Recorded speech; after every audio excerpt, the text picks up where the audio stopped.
हाँ, सभी बच्चों को नमस्कार, जय हिंद, वंदे मातरम।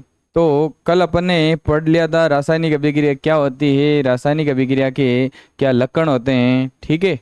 तो आज अपन दो एग्जाम्पल है, मुख्य रूप से आपकी किताब के फ्रंट लाइन पे ही, फ्रंट पेज पे ही आए हुए हैं और वो बहुत बार एग्जाम में भी पूछे गए हैं। तो आज का अपना जो एग्जाम्पल है वो है मैग्नीशियम के रिबन का दहन। मैग्नीशियम मैग्नीशियम रिबन का दहन। दहन का मतलब होता है भाई जलाना। क्या करना? जलाना। अब आपको पता है, हम जलाते भी अलग अलग प्रकार से हैं। कोई अच्छी पढ़ाई करके पड़ोसी की जला सकता है, कोई माचिस से जला सकता है, ठीक है, कोई रगड़ के जला सकता है। बस जलाने के तरीके अलग अलग होते हैं। तो अपन पढ़ रहे हैं मैग्नीशियम का रिबन का दहन। मैग्नीशियम का रिबन आपने देखा होगा, सर्च करके देख लेना, गूगल पे मिल जाएगा आपको।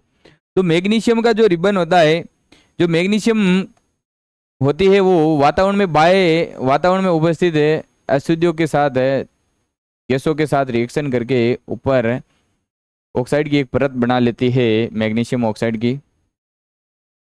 और या फिर मैग्नीशियम रिबन पर अनेक प्रकार की अशुद्धियां होती है। उन अशुद्धियों को सबसे पहले रेगमाल की सहायता से रगड़कर साफ किया जाता है, उसके बाद में उसे गैस के द्वारा या बर्नर पर जलाया जाता है। यदि अपन डायरेक्टली जलाएंगे तो वो आसानी से जल नहीं पाएगा क्योंकि उस पर अशुद्धियां है। ठीक है। जब मैग्नीशियम को जलाते हैं तो वो एकदम श्वेत चमकदार ज्वाला के साथ जलता है। कैसे जलता है भाई? श्वेत चमकदार ज्वाला के साथ जलता है। देखो यहाँ पर मैं चित्र भी लेके आया हूँ। ये अपने किताब के अंदर चित्र दे रखा है और इसको अपने नोटबुक के अंदर बनाना भी है, बोर्ड में पूछा भी गया जाता है। ये मैग्नीशियम रिबन का वायु में देन कर मैग्नीशियम ऑक्साइड को वाच ग्लास में इकट्ठा करना। यहाँ पर ये दे रखा है वाच ग्लास, एक कांच की, ठीक है, प्याली है। अब है ये बर्नर है जलाने वाला, और एक ये चिमटा है। चिमटे की सहायता से मैग्नीशियम रिबन को क्या किया गया है? पकड़ा गया है। और यहाँ पर बर्नर की सहायता से जलाया जा रहा है और ये श्वेत चमकदार ज्वाला के साथ क्या करती है? मैग्नीशियम जलती है और साथ में मैग्नीशियम ऑक्साइड बनाती है। क्या बनाती है? मैग्नीशियम ऑक्साइड बनाती है, जो सफेद रंग का अवक्षेप होता है। कैसा होता है? श्वेत रंग का, सफेद रंग का मैग्नीशियम ऑक्साइड। तो ये चित्र अपने नोटबुक में बनाना है और मैं इसका परिभाषा लिख देता हूँ, एग्जाम्पल लिख देता हूँ ये पूरा डिटेल से। जब मैग्नीशियम को ऑक्सीजन की उपस्थिति में जलाते हैं तो क्या बनता है भाई? मैग्नीशियम ऑक्साइड बनता है। जब बैलेंस किया जाता है तो इधर ऑक्सीजन दो है, इधर एक ही है, तो इधर आगे दो लगा देंगे। इधर मैग्नीशियम दो हो गए तो इधर भी कितने होंगे? दो होंगे। तो ये रासायनिक समीकरण है इसका। बोर्ड में ये भी पूछा जाता है, मैग्नीशियम रिबन के देन का रासायनिक समीकरण लिखिए। ठीक है। अब मैग्नीशियम रिबन को एमजी रिबन को एमजी रिबन को जलाने से पूर्व जलाने से पूर्व पूर्व रेगमाल रेगमाल की सहायता से रगड़कर रगड़कर रगड़कर उस पर उपस्थित उस पर उपस्थित अशुद्धियों अशुद्धियों को दूर किया जाता है, दूर किया जाता है। ठीक है? तो इसलिए मैग्नीशियम रिबन को जलाने से पहले क्या किया जाता है? साफ किया जाता है, क्योंकि उसके ऊपर अनेक प्रकार की क्या होती है? अशुद्धियां। ठीक है। अब दूसरा, अगला पॉइंट में लिखता हूं, एमजी रिबन मैग्नीशियम रिबन श्वेत श्वेत चमकदार ज्वाला के साथ जलता है। जो मैग्नीशियम रिबन है श्वेत चमकदार ज्वाला के साथ जलता है और जलता है और सफेद मैग्नीशियम ऑक्साइड, देखो, magnesium magnesium oxide, magnesium oxide MgO, MgO, MgO बनाता है। क्या करता है? श्वेत रंग का मैग्नीशियम ऑक्साइड बनाता है। ये है भाई मैग्नीशियम ऑक्साइड, मैग्नीशियम ऑक्साइड है ये लो। ठीक है बालक, तो ये मैग्नीशियम रिबन के देन के बारे में मैंने लिख दिया है और ये चित्र भी आपको नोटबुक के अंदर छापना है। ठीक है, चलो अगला। दूसरा अपना एग्जाम्पल है दानेदार, दानेदार जिंक की, दानेदार जिंक की तनु सल्फ्यूरिक, तनु सल्फ्यूरिक अम्ल के साथ, अम्ल के साथ अभिक्रिया। वैसे ये अभिक्रियाएं वापस अगले पार्टों में वापस आएगी, अम्ल वाले पार्ट में, धातु वाले पार्ट के अंदर वापस देखने को मिलेगी ये अभिक्रिया, इसलिए अभी तुरंत याद कर लें इन्हें। तो दानेदार जिंक की तनु सल्फ्यूरिक अम्ल के साथ अभिक्रिया। देखो यहाँ पर इसका मैं एग्जाम्पल भी लेके आया हूँ, ये चित्र भी लेके आया हूँ। ठीक है, ये बोर्ड में एक बार पूछा गया था, ये है जैसे चित्र दिया हुआ था, इसके अंदर ये हाइड्रोजन गैस नाम लिख नहीं रखा था। बोर्ड ने पूछ लिया था MCQ के अंदर कि भाई जब दानेदार जिंक की तनु सल्फ्यूरिक अम्ल के साथ अभिक्रिया करवाई जाती है, कौन सी गैस निर्गत होती है, कौन सी गैस निकलती है? ऑप्शन में दे रखा था हाइड्रोजन गैस भी दे रखा था, ऑक्सीजन भी दे रखा था और CO2 भी दे रखा था। उसमें से सही आंसर होने वाला था हाइड्रोजन गैस। ठीक है, तो अपन क्या करते हैं, एक शंक्वाकार फ्लास्क लेते हैं, शंक्वाकार क्या लेते हैं, फ्लास्क लेते हैं। उसके अंदर क्या डालते हैं, तनु सल्फ्यूरिक अम्ल डालते हैं। क्या डालते हैं? तनु सल्फ्यूरिक अम्ल। तनु सल्फ्यूरिक अम्ल डाल के उसके अंदर जिंक के, दानेदार जिंक के क्या करते हैं, टुकड़े डालते हैं। दानेदार जिंक के टुकड़े डालकर ऊपर एक क्या करते हैं, रबर की कोर्क लगा देते हैं। ऊपर एक कोर्क लगाते हैं, कोर्क के अंदर से होते हुए एक क्या लगा देते हैं, नली लगा देते हैं, निकास नली लगा देते हैं। ठीक है, अब उस ये निकास नली के माध्यम से होती हुई ये यहाँ से निकलती ये गैस जाती है जिसका नाम है हाइड्रोजन गैस। यदि अपन चेक भी कर सकते हैं गैस निकलती है या नहीं निकलती है, इसके पास जलती हुई यदि मोमबत्ती ले जाते हैं तो हाइड्रोजन गैस फटफट की ध्वनि के साथ जलती है। तो ये चित्र बोर्ड में पूछ सकता है। देखो तनु सल्फ्यूरिक अम्ल है, इसके अंदर दानेदार जस्ता या जिंक डाला गया है और इससे कौन सी गैस निकलती है, हाइड्रोजन गैस पूछने लायक प्रश्न है। ठीक है, देखो ये जिंक है और ये तनु सल्फ्यूरिक अम्ल है H2SO4, ये तनु सल्फ्यूरिक अम्ल है और ये जिंक अधिक क्रियाशील है, हाइड्रोजन को क्या कर देता है, प्रतिस्थापित कर देता है। और ये जिंक सल्फेट ZnSO4, इसका नाम है जिंक सल्फेट। क्या है बालक, जिंक सल्फेट है। प्लस ये हाइड्रोजन गैस क्या होती है, मुक्त होती है, निष्कासित होती है। आपको ये बात ध्यान रखनी है, ये समीकरण ध्यान रखना है। दूसरे पार्ट में वापस देखने को मिलेगा कि भाई अम्लों की धातु के साथ अभिक्रिया, अम्लों की धातु के साथ अभिक्रिया, और तीसरे पार्ट में और मिलेगी धातु और धातु में धातु की अम्लों के साथ अभिक्रिया। ठीक है राजा, चलो तो ये बात हो गई होगी कंप्लीट। आगे देखो, ये अपने आगे आएगा थोड़ा सा। ठीक है, मैं यहाँ पे पेज जोड़ देता हूँ। ठीक है, और जोड़ देता हूँ एक तो, और जोड़ देता हूँ एक तो।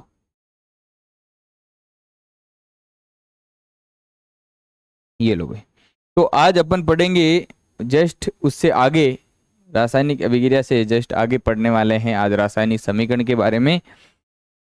तो हेडिंग लगा लो भाई, रासायनिक समीकरण, रासायनिक समीकरण, केमिकल इक्वेशन,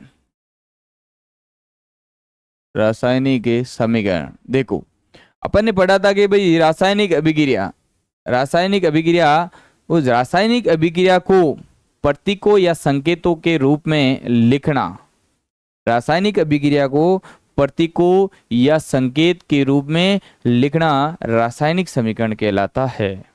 ठीक है, रासायनिक अभिक्रिया को, रासायनिक अभिक्रिया को, रासायनिक अभिक्रिया को प्रतीकों, प्रतीकों या संकेतों के रूप में लिखना लिखना रासायनिक समीकरण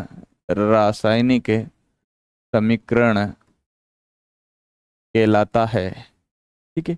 रासायनिक अभिक्रिया को प्रतीकों या संकेत के रूप में लिखना क्या कहलाता है? रासायनिक समीकरण। जैसे रासायनिक अभिक्रिया मैंने बोल दिया कि भाई हाइड्रोजन और ऑक्सीजन गैस अभिक्रिया करके जल का निर्माण होता है, इसको मैं लिख देता हूं संकेत के रूप में। जैसे हाइड्रोजन को लिख दिया मैंने H2, ऑक्सीजन को लिख दिया O2। ठीक है। और इससे बन गया ये जल। क्या बन गया? जल। और बीच में लगा दिया तीर का निशान। ये हो गई रासायनिक अभिक्रिया और इसे लिख दिया तो रासायनिक समीकरण। ठीक है। तो ये है रासायनिक समीकरण। बैलेंस किया जाता है तो इधर 2 है, इधर भी 2 है, इधर ऑक्सीजन 2 है लेकिन इधर कितने हैं? 1 है। तो 1 होने के कारण यदि मैं ये आगे 2 लगाता हूं, ऑक्सीजन परमाणु 2 हो गए, लेकिन इसके हाइड्रोजन के 2 दूनी कितने हो गए? 4। तो इधर 2 लगाता हूं तो ये भी क्या हो जाते हैं? बराबर हो जाते हैं। ठीक है। अब देखो अगली बात, रासायनिक जो समीकरण होता है उसके अंदर 3 भाग होते हैं मुख्य रूप से 3 भाग होते हैं। एक भाग होता है जो तीर के निशान के बाईं ओर आपको दिख रहा होगा, हाइड्रोजन और ऑक्सीजन, और एक तीर के निशान के दाईं ओर है जल। ठीक है। जो ये है तीर के निशान के बाईं ओर, इन्हें कहते हैं अभिकारक। क्या कहते हैं राजा? अभिकारक कहते हैं, या अभिकर्मक भी कह सकते हैं, अभिकर्मक कह सकते हो, या फिर अभिक्रियक भी कह सकते हो। ठीक है। ठीक है। या फिर क्रियाकारक भी कह सकते हो। यहाँ पर जो तीर के निशान के दाईं ओर है इन्हें कहते हैं क्रियाफल या फिर उत्पाद। क्रियाफल। और बीच में एक है तीर का निशान। क्या है? तीर का निशान। और रासायनिक समीकरण लिखते समय इनकी जो अवस्था होती है, जैसे मान लो ये हाइड्रोजन है, हाइड्रोजन गैस के रूप में है तो ये गैस अवस्था के रूप में भी लिखा जाता है। ऑक्सीजन गैस है तो ये गैस है। जल है लिक्विड के रूप में है तो ये लिक्विड अल के रूप में लिख दिया। इनके भौतिक संकेत भी लिखे जाते हैं। ठीक है। तो ये सर अभिकारक क्या होता है? जो रासायनिक अभिक्रिया में भाग लेता है, जो रासायनिक अभिक्रिया में क्या करता है? भाग लेता है, और जिसे तीर के निशान के बाएं ओर रखा जाता है वही क्या होता है? अभिकारक होता है। और एक होता है उत्पाद, जो रासायनिक अभिक्रिया के पश्चात बनता है, जिसे तीर के निशान के दाएं ओर रखा जाता है उसे क्या कहते हैं? उत्पाद कहते हैं, क्रिया फल कहते हैं। ठीक है। चलो अपन अभिकारक के बारे में लिखते हैं। अभिकारक क्या होता है? अभिकारक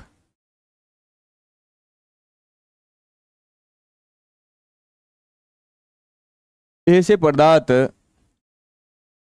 जो जो रासायनिक अभिक्रिया में भाग रासायनिक अभिक्रिया में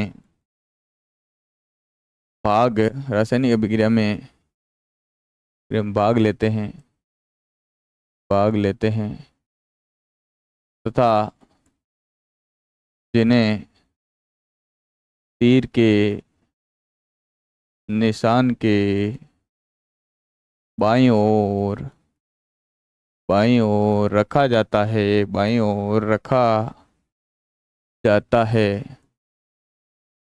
अभिकारक अभिकारक कहलाता है। अभिकारक कहलाता है। ठीक है। जैसे यहाँ पर देखो, मैग्नीशियम प्लस ऑक्सीजन, इससे बना मैग्नीशियम ऑक्साइड। ठीक है। तो ये क्या हो जाएगा भाई? अभिकारक हो जाएगा। अभिकारक हो जाएगा। ठीक है। आगे लिखता हूं मैं उत्पाद के बारे में। उत्पाद, प्रोडक्ट। ठीक है। ऐसे पदार्थ ऐसे पदार्थ पदार्थ रासायनिक जो रासायनिक अभिक्रिया रासायनिक अभिक्रिया के पश्चात बनते हैं तथा तथा जिन्हें तीर के निशान के तीर के निशान के दाईं ओर, निशान के दाईं ओर रखा जाता है, रखा जाता है, रखा जाता है, उत्पाद कहलाता है, उत्पाद कहलाता है। ठीक है, जैसे जिंक Zn+H2SO4, ये भी कौन सा है, सांद्र है या तनु, कौन सा है, तनु है, तनु सल्फ्यूरिक अम्ल है, और इससे बना जिंक सल्फेट ZnSO4+H2 गैस, ये क्या हो जाएंगे भाई, उत्पाद हो जाएंगे। ठीक है राजा, तो ये उत्पाद हो जाएंगे। तो अभिकारक के बारे में मैंने बता दिया, को जो रासायनिक अभिक्रिया में भाग लेते हैं, जिन्हें तीर के निशान के बाएं ओर रखा जाता है, अभिकारक कहलाते हैं। उत्पाद जो रासायनिक अभिक्रिया के पश्चात बनते हैं और तीर के निशान के दाईं ओर रखा जाता है, उन्हें क्या कहते हैं, उत्पाद कहते हैं। आगे आगे देखते हैं अपन कि भाई रासायनिक जो समीकरण हैं वो सर कितने प्रकार के होते हैं। ठीक है, तो रासायनिक समीकरण हैं वो दो प्रकार के होते हैं बच्चों। रासायनिक समीकरण, रासायनिक समीकरण वो कितने प्रकार के होते हैं, दो प्रकार के होते हैं। कितने प्रकार के होते हैं भाई, दो प्रकार के होते हैं, दो प्रकार के। कितने प्रकार के होते हैं, दो प्रकार के होते हैं, दो प्रकार के। कितने होते हैं भाई, दो प्रकार के। ठीक है, एक तो होता है संतुलित, संतुलित रासायनिक समीकरण, संतुलित रासायनिक समीकरण। एक होता है असंतुलित, असंतुलित रासायनिक समीकरण।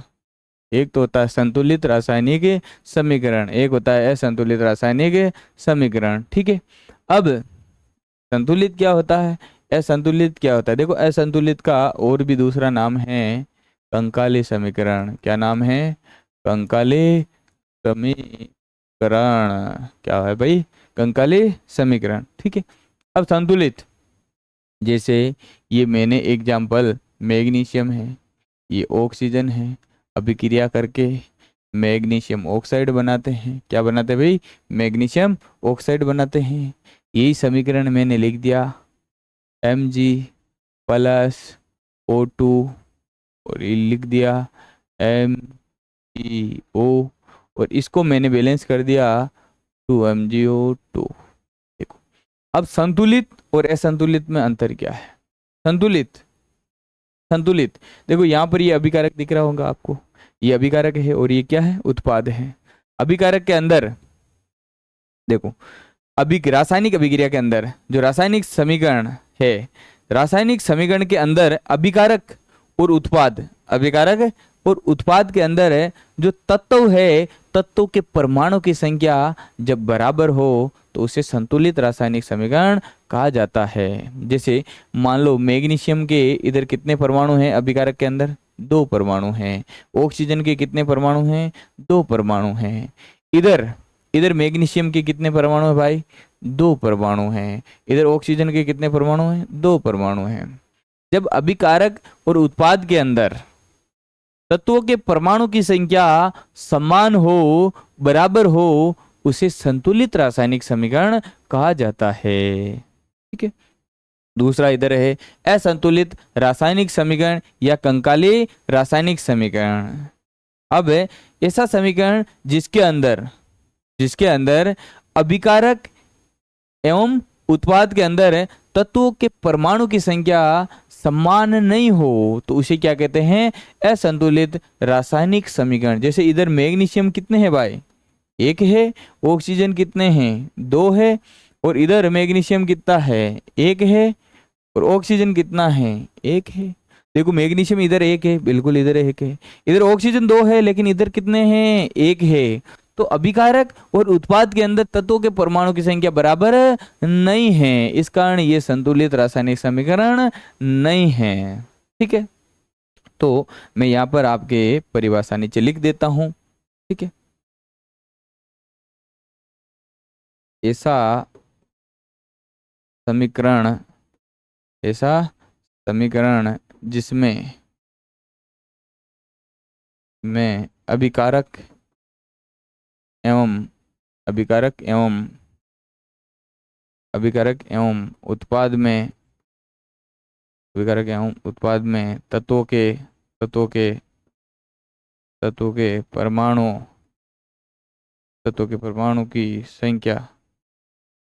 परमाणु की संख्या समान हो,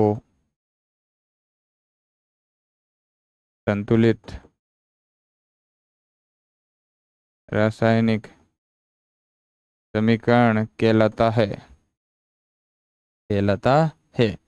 तो संतुलित रासायनिक समीकरण आपको समझ में आ गया होगा।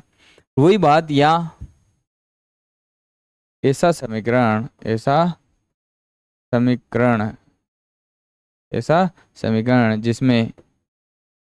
जिसमें अभिकारक एवं उत्पाद में तत्वों के परमाणु की संख्या बराबर नहीं हो कंकाली समीकरण कहलाता है। कंकाली समीकरण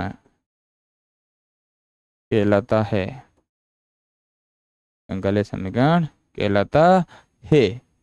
तो ये अपने रासायनिक समीकरण दो प्रकार के होते हैं। आप स्क्रीनशॉट ले सकते हो और इसे क्या करना है, फिर नोटबुक में बड़े अच्छे से छाप लेना है। ठीक है बच्चों, चलो आगे आगे आगे आगे आगे आगे आगे आगे आगे आगे आगे। ठीक है, आगे देखो। आगे आपने नाम तो सुना ही होगा, किसका? मेरा नहीं रे, द्रव्यमान संरक्षण का नियम। जो संतुलित रासायनिक समीकरण है वो द्रव्यमान संरक्षण सिद्धांत पर कार्य करता है। ठीक है, तो सारी की सारी जो रासायनिक अभिक्रिया है वो द्रव्यमान संरक्षण सिद्धांत पर आधारित है। ठीक है, चलो अपन पढ़ते हैं द्रव्यमान संरक्षण का नियम। हेडिंग लगाओ, द्रव्यमान संरक्षण का नियम।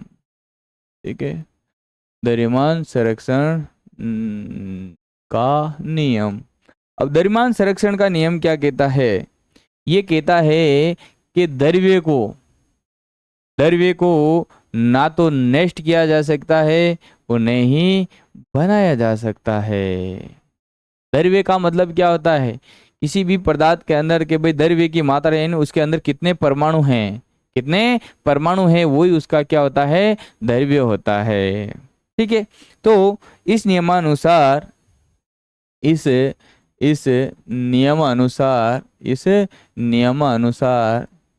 द्रव्य को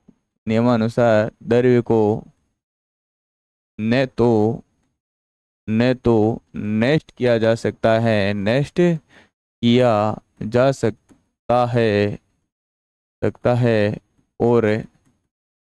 और न ही बनाया जा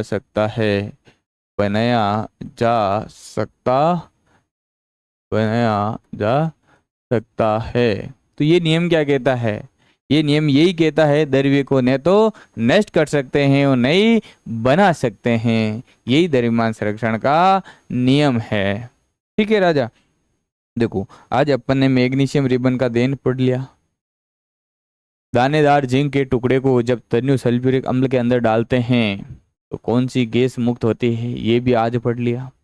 रासायनिक समीकरण के बारे में पढ़ लिया अपन ने आज आगे अपन ने रासायनिक समीकरण के प्रकार भी पढ़ लिए दो, और अभी पढ़ा अपन ने द्रव्यमान संरक्षण का नियम। ठीक है, चलिए अपन कल अध्ययन करने वाले हैं रासायनिक अभिक्रिया के प्रकार के बारे में। ओके, तो ओके, बाय बाय, जय हिंद, वंदे मातरम। मिलते हैं नेक्स्ट वीडियो में। Thank you.